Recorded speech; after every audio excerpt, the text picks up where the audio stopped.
In the October 6th entry of Allie McCullough's diary, she mentions walking with John Ninde this noon from, where did they go? It doesn't matter where they went. I think they went to school together, and I tracked down some information on Ninde. He was the son of Thomas Ninde, who was born in Baltimore, and then he moved to New York and was postmaster. And then he became a probate judge and mayor of Ypsilanti. He was also the president of the school system in Ypsilanti and the president of the Highland Cemetery. And in it, there's a mention of his son, John Caldwell, passing away in his 23rd year,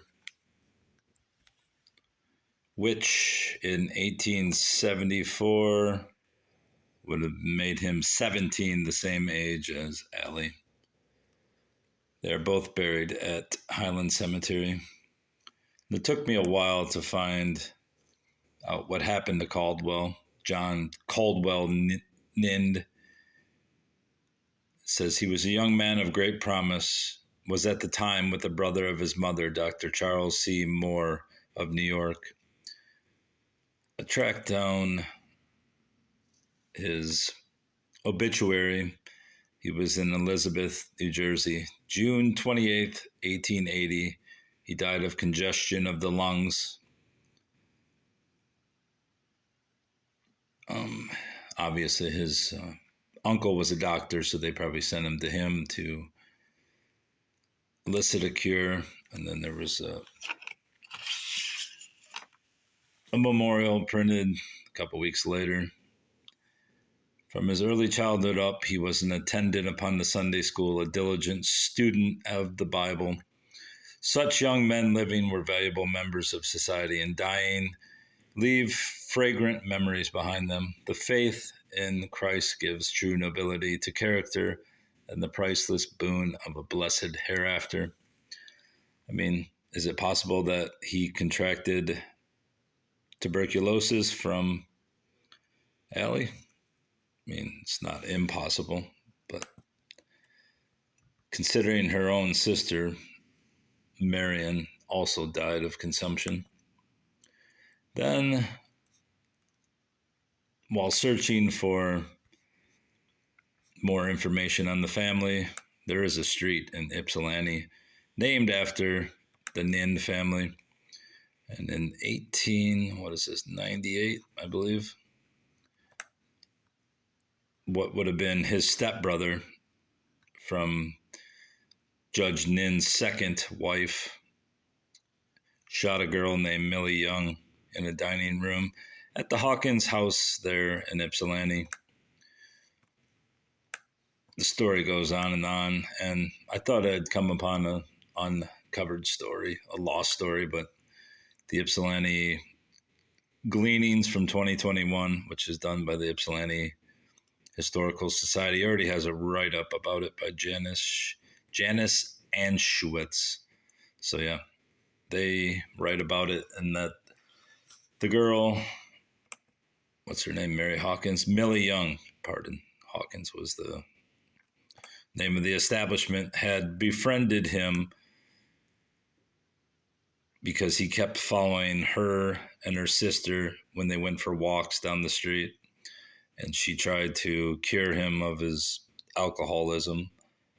And he was a gambler and an alcoholic, so obviously he wasn't following in the family tradition, although many of the brothers, I believe most of his brothers died rather young. So, I mean, one brother, I believe, committed suicide.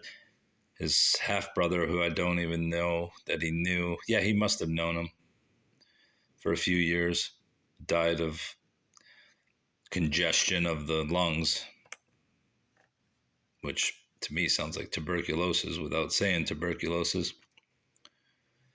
But he went and turned himself in after shooting her, and the cops just arrested him without even knowing what he had done. But obviously they found out soon enough, and then supposedly Miss Young refused to testify against him, although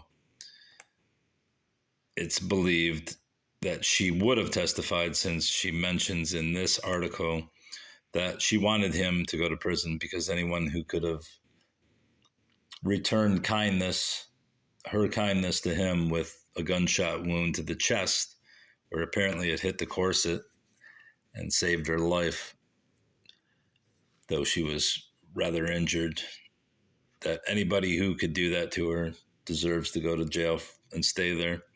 So I don't think she was against prosecuting him, but it seems that the businessmen and the prominent families of Ypsilanti persuaded her not to press charges against him because he had been on a bender for a few weeks. This article goes on to say that he ended up at Eloise Asylum, which was an asylum some 20 miles east of Ypsilanti, between Detroit and Ypsilanti. Basically, it was probably the most famous asylum in Michigan, and he died there in the 20s. So he probably was incarcerated mentally in many places for the next 30 years after this incident.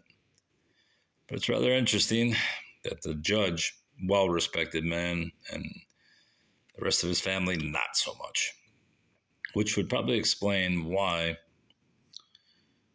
I don't know when this was printed, this biography of Thomas Ninde. Let's see what it was, but they seem to have excluded his namesake. Let's see what year this was written. 1929, which was the year I think he died at Eloise. I can look that up. Control, find Eloise. No, he died in 26. So yeah, he was dead already, and there's no mention of him.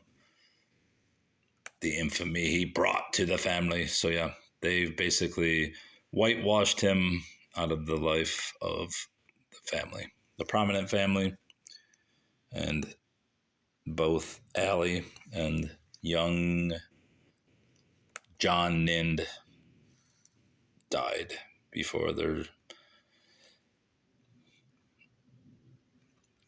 prime of their life. So it's possible that they both died of consumption, though his is considered lung congestion, which sounds, as I've said before, a lot like consumption. That's all.